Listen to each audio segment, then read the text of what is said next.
To next class of chapter number 10। और आज जो है हम दो टॉपिक करेंगे। एक तो यूजेस करेंगे convex mirror and concave mirror के, और दूसरा एक नया टॉपिक स्टार्ट हो जाएगा रिफ्रैक्शन का।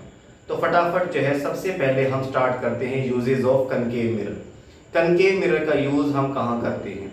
कनकेव मिरर में खास प्रॉपर्टी होती है कि ये लाइट रेज को एक पॉइंट के ऊपर कलेक्ट कर देता है। इसी प्रॉपर्टी की वजह से इसके कई सारे यूजेस हैं। इसका यूज किया जाता है in the reflectors of headlights of vehicle. Vehicle का की जो हेडलाइट होती है उसका जो बल्ब होता है वो 4 या 5 वाट का होता है।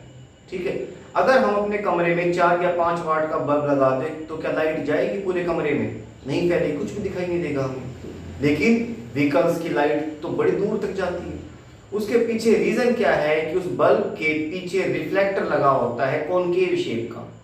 ठीक है, बल्ब की लाइट आगे नहीं जाती, कहां जाएगी? रिफ्लेक्टर से टकराएगी पीछे की साइड, टकराकर और उसके बाद पैरेलल लाइट रेज जाती हैं। आपने देखा होगा कि रात के समय अगर हमें एक तरह से हम जो है लाइट देखें गाड़ियों की तो बिल्कुल पैरेलल जाती है, क्योंकि उसका जो एक तरह से जो लाइट का रिफ्लेक्टर है, ठीक है, बल्ब का जो रिफ्लेक्टर है वो लाइट को स्कैटर होने से बचा देता है। लाइट हर डायरेक्शन में स्कैटर नहीं होती। हमारे कमरे में क्या होता है, ट्यूब की लाइट हर डायरेक्शन में फैली हुई है, ऊपर भी जा रही है, नीचे भी, सामने भी, पीछे भी, हर जगह जाती है। लेकिन कॉनकेव रिफ्लेक्टर लगाने के बाद लाइट स्कैटर नहीं होगी and it can travel to a long distance. इसलिए जो गाड़ियों की हेडलाइट है उसमें रिफ्लेक्टर जो है वो कॉनकेव शेप का मिरर लगा होता है। इसी तरह से टॉर्चेज में, सर्च लाइट में, स्पॉट लाइट में, सभी में कॉनकेव मिरर का यूज किया जाता है। तो दो यूजेस हो गए इसके। थर्ड इसका यूज करते हैं डेंटिस्ट। आपने देखा होगा डेंटिस्ट के पास जाते हैं और मुंह खोलते हैं वो, और अंदर जो है एक अजीब सा जो है शेप जैसी एक डिवाइस लेके जाते हैं। ठीक है, वो एक्चुअल में मिरर होता है और वो टूथ को डायरेक्टली नहीं देखते। किसमें देखेंगे? मिरर में देखेंगे। मिरर में उन्हें टूथ की इमेज बड़ी दिखाई देगी ताकि दांत में जो है कहाँ पर कैविटी है, कीड़ा लगा हुआ है, वो उन्हें साफ दिख जाए। ठीक है, क्योंकि कॉनकेव मिरर में लास्ट वाला जो केस होता है वो ऐसा होता है कि जिसमें image virtual, erect and enlarge बनती है। दांत की इमेज बड़ी दिखाई देगी, एनलार्ज दिखाई देगी। तो इसका यूज डेंटिस्ट करते हैं। सोलर फर्नेस में भी इसका यूज किया जाता है। सोलर फर्नेस में बहुत सारे जो है मिरर लगा देंगे और सभी की लाइट रेज एक पॉइंट के ऊपर कलेक्ट हो जाएगी और वहां पर टेम्परेचर इतना ज्यादा हो जाएगा कि आयरन तक भी मेल्ट हो सकता है। ठीक है, तो ये 4 यूजेस हैं कनकेव मिरर की। कन्वेक्स मिरर का यूज सबसे ज्यादा as a rear view mirror in vehicles. हमारे व्हीकल्स में साइड में जो 2 मिरर लगे होते हैं वो जो है ड्राइवर के लिए होते हैं ताकि ड्राइवर जो है पीछे देख सके। ठीक है, ड्राइवर की निगाह आगे भी होती है सड़क पे क्या हो रहा है, लेकिन जब भी उसे लेफ्ट या राइट मुड़ना है या टर्न लेना है तो वो हमेशा मिरर में देखते हैं कि पीछे से कितने व्हीकल आ रहे हैं। ठीक है, इसमें कॉनकेव मिरर का यूज क्यों नहीं करते, कन्वेक्स मिरर का यूज क्यों करते हैं? क्योंकि कन्वेक्स मिरर में हमेशा जो इमेज बनती है वो वर्चुअल, इरेक्ट एंड डिमिनिश्ड बनती है। पीछे अगर 50 व्हीकल भी आ रहे होंगे तो सारे के सारे व्हीकल्स हमें मिरर में दिख जाएंगे। It gives a larger area of view. पीछे बहुत सारे व्हीकल्स हमें दिख जाते हैं, इसीलिए जो है कन्वेक्स मिरर का यूज किया जाता है as a rear view mirror in vehicles. अगर आपने देखा हो ध्यान से तो मिरर के ऊपर कुछ लिखा रहता है, खासतौर पे जब मिरर नया नया आता है गाड़ियों में तो उसके ऊपर लिखा रहता है ऑब्जेक्ट सीम्स टू बी एक तरह से क्लोजर देन दे अपीयर, कि ऑब्जेक्ट जो है वो क्लोजर है देन दे अपीयर। क्यों? उसके पीछे क्या रीजन है? रीजन ये है कि हमें पीछे की गाड़ी जो है उसकी इमेज छोटी सी दिख रही है। हमारा ब्रेन सुपर कंप्यूटर है, उसे पता है छोटी गाड़ी का मतलब है कि वो हमसे दूर है, क्योंकि जो चीज जितनी दूर होती है वो हमें उतनी छोटी दिखाई देती है। लेकिन हम उस गाड़ी को डायरेक्ट नहीं देख रहे, हम उसको किस में देख रहे हैं? मिरर में देख रहे हैं, इसलिए हमें उसकी इमेज छोटी दिखाई देती है। ठीक है, लेकिन ये मतलब नहीं है कि वो गाड़ी हमसे दूर है, छोटी इमेज दिख रही है तो। ठीक है, वो हमारे बिल्कुल पास है, क्योंकि अब हम गाड़ी को डायरेक्ट देखने के बजाय किस में देख रहे हैं? मिरर में देख रहे हैं, और वो मिरर इमेज को कैसा दिखा रहा है? छोटा दिखा रहा है। ठीक है, तो इसलिए उसके ऊपर लिखा रहता है कि कभी हमारा ध्यान डाइवर्ट ना हो जाए, कभी हमारा ब्रेन ये ना समझ ले कि गाड़ी दूर है। ठीक है, और हम जो एकदम टर्न ले और एक्सीडेंट हो जाए, इसीलिए उसके ऊपर साफ साफ लिखा रहता है ताकि ड्राइवर की बार बार निगाह उसके ऊपर जाए कि जो गाड़ी आप इसमें देख रहे हैं जो छोटी दिख रही है एक्चुअल में ये क्लोजर है देन दे अपीयर। ठीक है, दूसरा इसका यूज किया जाता है in the reflectors of street light. तो स्ट्रीट लाइट में तो हम ये चाहेंगे कि लाइट ज्यादा से ज्यादा स्कैटर हो, बिखरे। ठीक है, और इसके लिए सबसे अच्छा मिरर है कन्वेक्स मिरर, जो कि लाइट रेज को क्या करवा देगा, स्कैटर करवा देगा। जितनी ज्यादा लाइट स्कैटर होगी उतने ज्यादा एरिया इल्यूमिनेट होगा। तो ये सारे यूजेस हैं convex mirror and concave mirror के।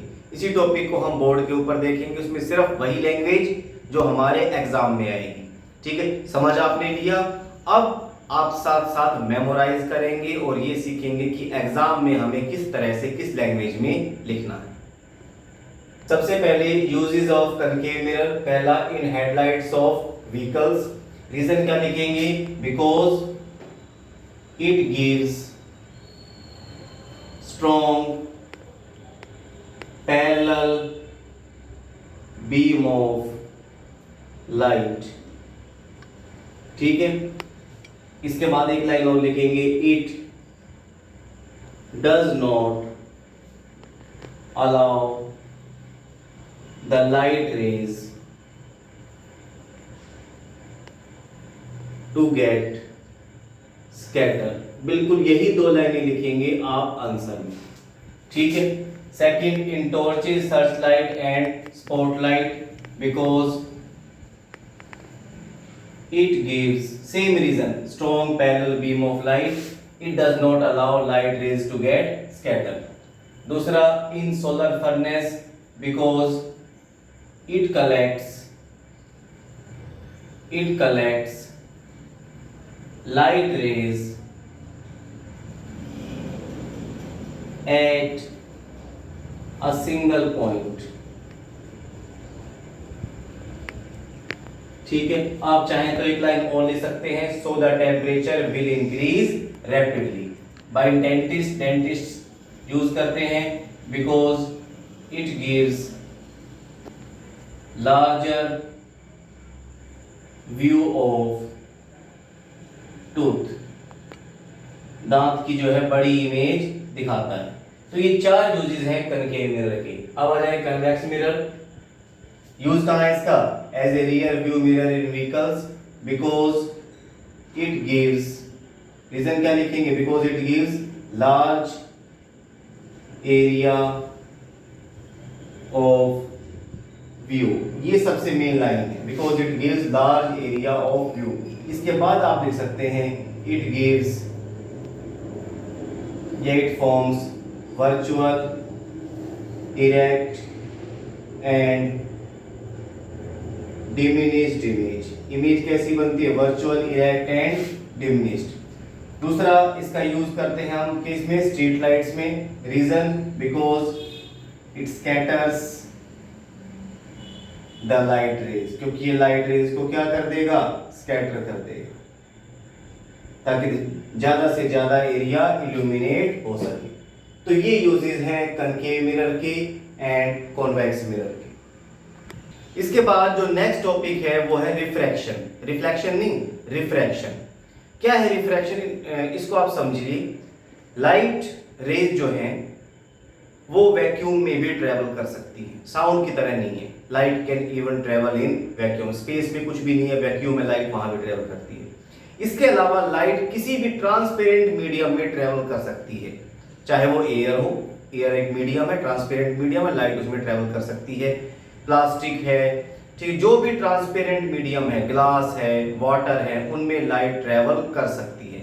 लेकिन लाइट की स्पीड हर मीडियम में अलग अलग है। लाइट की स्पीड सबसे ज्यादा तो है वैक्यूम में, 3 × 10⁸ मीटर पर सेकेंड। लगभग इतनी ही हम ले लेते हैं एयर पे, थोड़ी बहुत कम होती है 2.98 × 10⁸, लेकिन हम जो क्वेश्चंस करते हैं, न्यूमेरिकल करते हैं, उनमें 3 × 10⁸ मीटर पर सेकेंड ले लेते हैं। इसके अलावा हर एक ट्रांसपेरेंट मीडियम में लाइट की स्पीड अलग अलग होती है। ठीक, ध्यान रखना, light can travel in any transparent medium and in each medium the speed of light is different. Light जब एक मीडियम से दूसरे मीडियम में जाती है तो बेंड हो जाती है, मुड़ जाती है, स्ट्रेट ट्रेवल नहीं करती। लाइट की इसी बेंडिंग को हम रिफ्रैक्शन कहते हैं। लाइट रेज हमेशा स्ट्रेट ट्रेवल करना चाहती हैं, लेकिन मीडियम चेंज होने पे वो बेंड हो जाती हैं, मुड़ जाती हैं। It is known as refraction. Definition क्या लिखेंगे? It is a bending of light when it enters from one medium to other medium. ठीक है, क्लियर सभी को? एग्जाम्पल क्या है रिफ्रैक्शन के?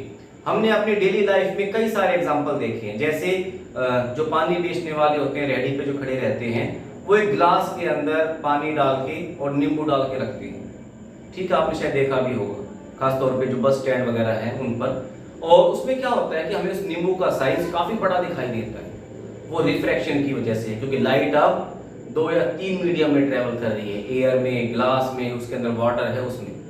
दूसरा एग्जाम्पल, एक पानी की टंकी है, पानी की टंकी में कोई पत्थर पड़ा हुआ है नीचे, वो हमें उसकी एक्चुअल पोजीशन से ऊपर दिखाई देगा। उसके पीछे भी यही रीजन है कि लाइट अब 2 मीडियम में ट्रेवल कर रही है। ठीक है, वाटर एंड एयर। और एक और एक्सपेरिमेंट जो है क्या है, एक बाल्टी हमने ली, उसको आधा पानी से भरा, और एक कोई भी स्टिक हमने ली, उसको आधा पानी में डुबोया, आधा पानी के ऊपर। वो स्टिक हमें बेंड हुई, मुड़ी हुई दिखाई देती है या टूटी हुई दिखाई देती है। उस सब के पीछे रीजन क्या है? रिफ्रैक्शन। क्योंकि लाइट का मीडियम चेंज हो रहा है, लाइट वाटर से एयर में आ रही है, इसीलिए वो बेंड होगी। It is known as refraction. ये सब का सब रिफ्रैक्शन की वजह से। क्लियर सभी को? मैंने बताया लाइट की स्पीड हर मीडियम में अलग अलग है। जिस मीडियम में लाइट की स्पीड ज्यादा होती है उस मीडियम को हम रेयरर मीडियम कहते हैं, और जिस मीडियम में लाइट की स्पीड जो है वो कम है उस मीडियम को हम डेंसर मीडियम कहेंगे। ठीक है, डेंसर मीडियम, लाइट की स्पीड क्या होगी? कम होगी। इसको समझ सकते हैं, जहां डेंसिटी ज्यादा होती है वहां पे हमेशा स्पीड कम है। रोड के ऊपर व्हीकल की डेंसिटी ज्यादा है, बहुत सारे व्हीकल्स हैं, हमारे जाने की स्पीड कम हो जाएगी। ठीक है, क्लियर? अब याद रहेगा आपको, जितना ज्यादा डेंसर मीडियम, लाइट की स्पीड उतनी ही कम। जितना ज्यादा रेयर मीडियम, एक सड़क के ऊपर जो है 3-4 व्हीकल है, बस रेयर व्हीकल है, रेयर 1-2 गिने चुने, हमारी जाने की स्पीड इंक्रीज हो जाएगी। क्लियर सभी को? रेयर मीडियम में लाइट की स्पीड ज्यादा होती है, डेंसर मीडियम में कम। कौन सा मीडियम डेंसर होगा, कौन सा मीडियम रेयर होगा, वो डिपेंड करता है दूसरे मीडियम के ऊपर। कोई भी मीडियम डेंसर या कोई भी मीडियम रेयरर हो सकता है। ठीक है, इसको हम एग्जांपल से समझेंगे। ये देखिए आप, ये एक लाइन है जो कि 2 मीडियम को सेपरेट कर रही है। ठीक है, ये एयर है और ये वाटर है। ये एक लेयर है वाटर की जो कि दोनों मीडियम को सेपरेट कर रही है। लाइट की स्पीड एयर के अंदर है 3 × 10⁸ मीटर पर सेकेंड, और वाटर के अंदर है मान लो 2.4 × 10⁸ मीटर पर सेकेंड। ठीक है, जिस मीडियम में लाइट की स्पीड मोर, याद रखना अब ये, उस मीडियम को हम क्या कहेंगे? Rarer medium. जिसमें लाइट की स्पीड लेस, उसको हम क्या कहेंगे? Denser medium. क्लियर? अब इन दोनों में लाइट की स्पीड जो है वो कम किस में है? वाटर में। वाटर क्या है? Denser medium. वाटर कैसा मीडियम है? डेंसर। और एयर यहां पे कैसा मीडियम है? रेयर। क्लियर? दूसरा एग्जांपल हमने लिया। अब की बार जो 2 मीडियम हमने लिए वो लिया डायमंड। डायमंड में लाइट ट्रेवल कर सकती है, ये भी ट्रांसपेरेंट होता है, और वाटर। लाइट की स्पीड वाटर के अंदर है 2.4 × 10⁸ मीटर पर सेकेंड, और डायमंड के अंदर है मान लो 1.2 × 10⁸ मीटर पर सेकेंड। ठीक है, लाइट की स्पीड कम किसमें है? डायमंड में। डायमंड कैसा मीडियम? Denser medium. लाइट की स्पीड ज्यादा किसमें है? वाटर में। वाटर कैसा मीडियम? Rarer medium. ठीक है, अब ये तो देखो इसमें ध्यान से दोनों एग्जांपल्स में, पहले केस में वाटर कैसा मीडियम था? डेंसर। दूसरे केस में वाटर कैसा मीडियम है? रेयरर। ऐसा क्यों हुआ? क्योंकि ये डिपेंड करेगा कि यहाँ पे वाटर के साथ एक और मीडियम, दूसरा मीडियम कौन सा है। यहाँ फर्स्ट केस में जो दूसरा मीडियम था वो था एयर, और लाइट की स्पीड एयर में ज्यादा होती है, इसलिए यहाँ पे वाटर जो है it act as denser medium. और यहाँ पे वाटर के साथ जो दूसरा मीडियम है वो है डायमंड। लाइट की स्पीड डायमंड में कम होती है, तो यहाँ पे water act as rare medium. मतलब कोई भी मीडियम रेयर या डेंसर हो सकता है, वो डिपेंड करेगा उसका साथी जो मीडियम है जिसके साथ उसे कंपेयर किया जा रहा है, ठीक है, उसका नेचर क्या है, उसमें लाइट की स्पीड क्या है।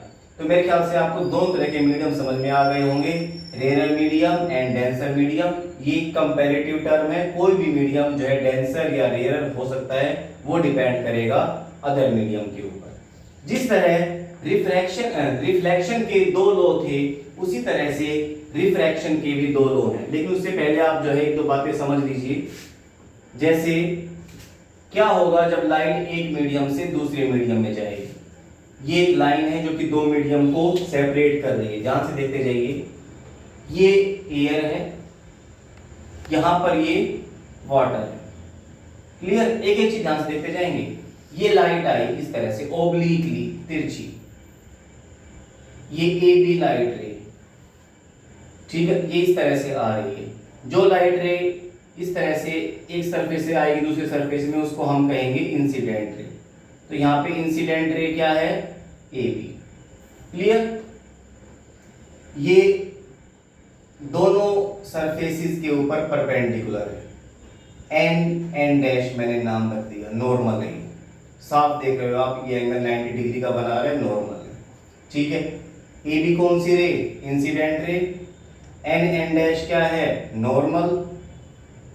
ये जो एंगल बना ए बी एन, इस एंगल को हम कहेंगे एंगल ऑफ इंसिडेंस, यानी एंगल आई, ठीक है। लाइट ऐसे गई, लाइट को जो है एक तरह से बिल्कुल स्ट्रेट ट्रेवल करना, लाइट तो स्ट्रेट ट्रेवल करती है, इसको तो ऐसे जाना है, ये रास्ता है इसका। लेकिन मीडियम चेंज हो गया, ठीक है। लाइट की स्पीड एयर के अंदर है 3 × 10⁸ मीटर पर सेकंड। वाटर के अंदर है मान लो 2.4 × 10⁸ मीटर पर सेकंड। ये कैसा मीडियम है, डेंसर। ये कैसा मीडियम है, रेयर। जब भी लाइट रेयर से डेंसर मीडियम में जाएगी, it will bend towards the normal. ध्यान रखना आप ये बात हमेशा के लिए, टुवर्ड्स द नॉर्मल। लाइट किस तरफ बेंड होगी, टुवर्ड्स द नॉर्मल। जैसे ये लाइट को स्ट्रेट ट्रेवल करना था, ठीक है, समझ गए ना सभी। ये नॉर्मल है, अब लाइट जो है थोड़ी सी खिसक जाएगी, किस तरफ, नॉर्मल की तरफ। अब ये लाइट रे बजाय इस तरफ जाने के नॉर्मल की तरफ बैंड हो गई, इस तरह से जाएगी, नॉर्मल की तरफ बैंड होकर ऐसे, ठीक है। ये जो लाइट रे है बी सी, इसको हम कहेंगे रिफ्रैक्टेड रे। क्या कहेंगे इसको हम, रिफ्रैक्टेड रे। क्लियर सभी को? ये वाला एंगल ऑफ इंसिडेंस, ये वाला एंगल ऑफ रिफ्रैक्शन। ये जो एंगल आर बना N dash B C, N dash B C, इस एंगल को हम कहेंगे एंगल ऑफ रिफ्रैक्शन।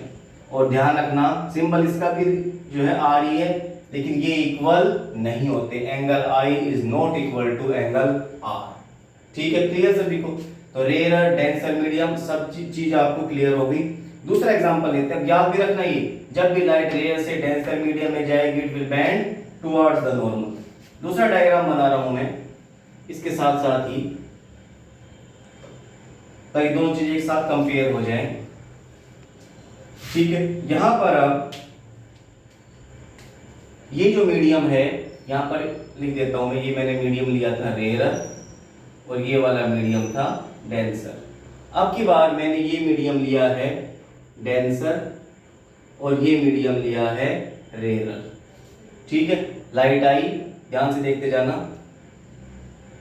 ये लाइट रे जो टकरा रही है, इसको हम क्या कहेंगे, इंसिडेंट रे।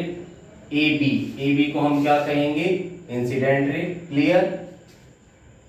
परपेंडिकुलर बना दिया। एन डैश, एन डैश क्या कहेंगे इसको, नॉर्मल, ठीक है। ये angle of incidence.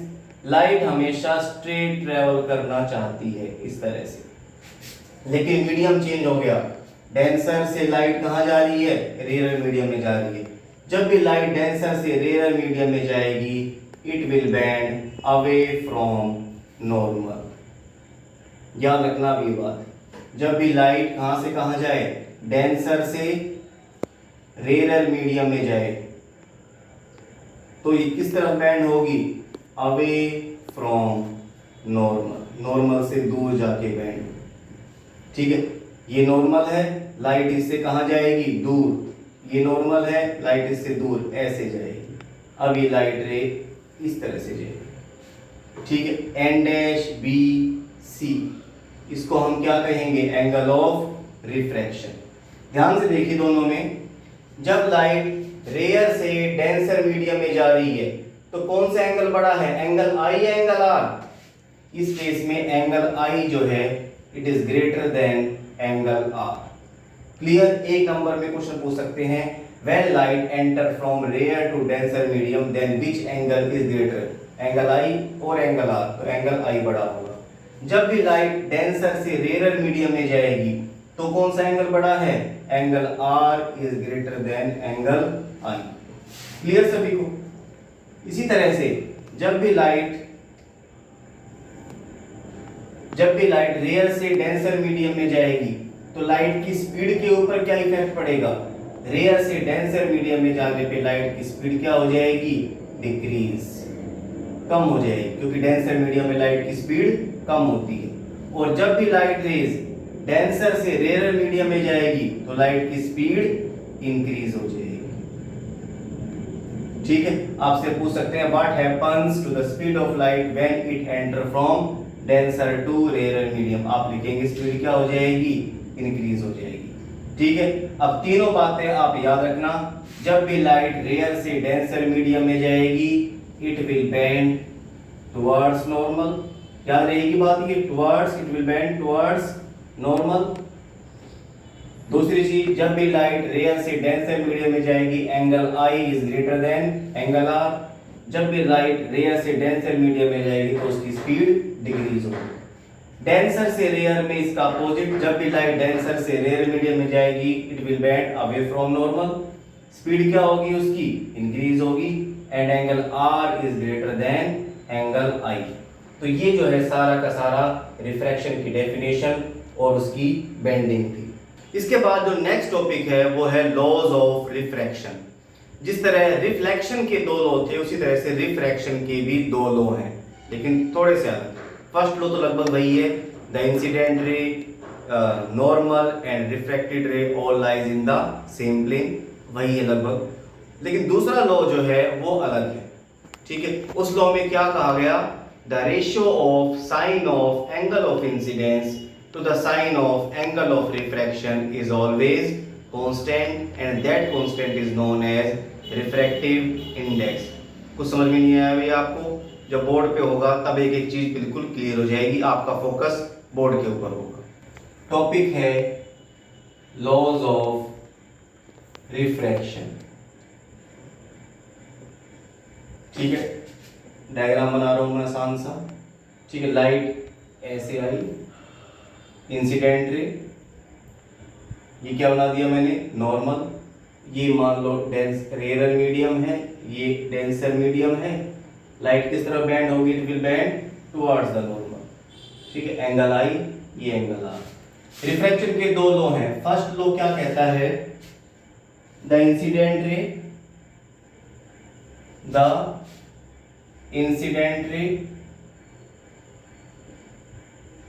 refracted ray and normal, बिल्कुल इसी लैंग्वेज में आप याद करेंगे, नॉर्मल टू द इंटरफेस में जहां पे दोनों मिलते हैं, interface of to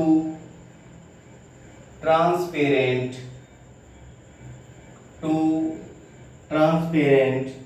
media. Media क्या हो गई, मीडियम का प्लूरल है, ध्यान रखो, ये media. At the point of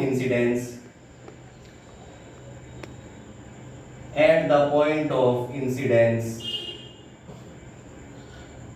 all lie in same plane आपको पता ही है, टू डायमेंशनल सरफेस जिसकी लेंथ एंड ब्रेड्थ है, हाइट नहीं है।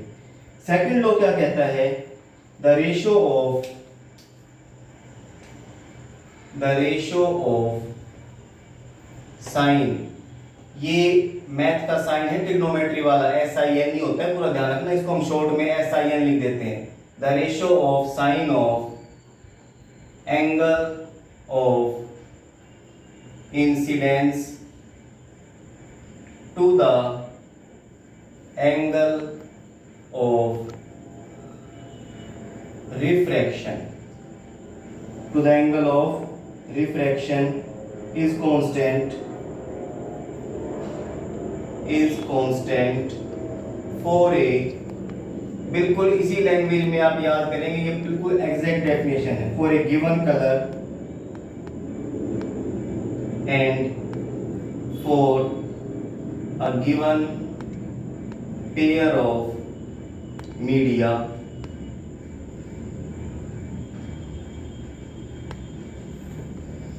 and that constant is called refractive index। इस कांस्टेंट को हम क्या कहेंगे? Refractive index. समझ भी लिया आप इसको? ये एंगल I है, ठीक है भी, ये एंगल R है, इस लॉ में ये कहा गया साइन I, ठीक है, अपॉन साइन R, इन दोनों की रेशियो हमेशा कांस्टेंट रहती है, फिक्स रहती है for a given colour of light, जैसे व्हाइट लाइट आ रही है या ग्रीन लाइट आ रही है, ठीक है, for a given colour of light and for a pair of transparent media, इसकी वैल्यू हमेशा कांस्टेंट रहेगी और उस कांस्टेंट वैल्यू को हम क्या कहेंगे? Refractive index. सिंपल सी बात है, अगर एंगल I बढ़ रहा है तो एंगल R भी बढ़ेगा, इस रेशियो में बढ़ेगा कि दोनों के साइन की वैल्यू हमेशा क्या रहे? फिक्स रहे, ठीक है। जैसे ये मीडियम अगर एयर है, ये मीडियम अगर ग्लास है, तो इसका रिफ्रैक्टिव इंडेक्स हमेशा क्या रहेगा? सेम रहेगा। मान लो ये 1.5 है इसकी वैल्यू, तो एंगल I को चाहे हम कितना ही चेंज करते जाएं, उसी रेशियो में एंगल R भी क्या हो जाएगा? चेंज हो जाएगा, लेकिन ये वैल्यू हमेशा क्या रहेगी? कांस्टेंट रहेगी, फिक्स रहेगी। इसी वैल्यू को हम क्या कहेंगे? रिफ्रैक्टिव इंडेक्स कहेंगे। ये वाला जो लॉ है, जिस साइंटिस्ट ने दिया था उनका नाम था स्नेल, इसलिए इस लॉ को हम क्या कहते हैं? स्नेल्स लॉ, ठीक है। What is Snell's law? पूरा लिख देंगे, the ratio of sine of angle of incidence to the angle of refraction is constant for a given colour and for a given pair of media, that constant is known as refractive index. यही है Snell's law. Clear? Exam में आपको angle I given होगा, angle R given होगा और आपको refractive index find करना होगा। जैसे आपको दे दिया एंगल I की वैल्यू 45, एंगल R की वैल्यू 30, आपको फाइंड करना है रिफ्रैक्टिव इंडेक्स। आपको पता है sine I upon sine R is equal to refractive index. Sine I की value sine 45 degree upon sine 30 degree, sine 45 degree के वैल्यू आपको पता है 1/√2, साइन 30 डिग्री की वैल्यू 1/2, सोल्व कर देंगे इसको, ठीक है। 2/√2 यानी 1√2 बचेगा, यानी 1.414, ये रिफ्रैक्टिव इंडेक्स आ जाएगा। क्लियर? तो इस तरह से ये स्नेल्स लॉ है और ये जो है रिफ्रैक्शन वाला टॉपिक है। तो इस तरह से हमने एक नया टॉपिक स्टार्ट किया, रिफ्रैक्शन।